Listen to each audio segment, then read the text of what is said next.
নাটোর সদর উপজেলার লক্ষ্মীপুর ঔষধি গ্রাম সংলগ্ন এলাকায় বাঘ সদৃশ্য একটি প্রাণীর দেখা পাওয়ার খবরে ব্যাপক চাঞ্চল্যের সৃষ্টি হয়েছে। সামাজিক যোগাযোগ মাধ্যমে ছড়িয়ে পড়া একটি ভিডিওকে কেন্দ্র করে স্থানীয়দের মধ্যে আতঙ্ক ছড়িয়ে পড়েছে।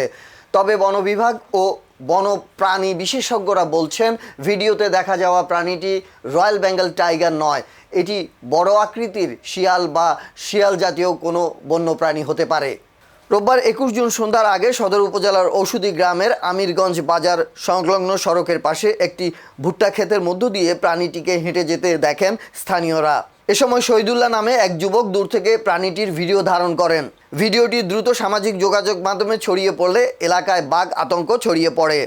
প্রত্যক্ষদর্শী শহীদুল্লাহ বলেন, ঔষধি গ্রামের আমিরগঞ্জ বাজারের সড়কের পাশে ভুট্টা ক্ষেতের মধ্য দিয়ে রয়্যাল বেঙ্গল টাইগারের মতো দেখতে প্রাণীটিকে হেঁটে যেতে দেখা যায়। এ সময় মোবাইল ফোনে তিনি ভিডিও ধারণ করেন।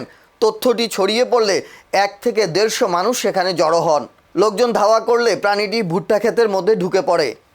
এরপর আর তার কোনো খোঁজ পাওয়া যায়নি।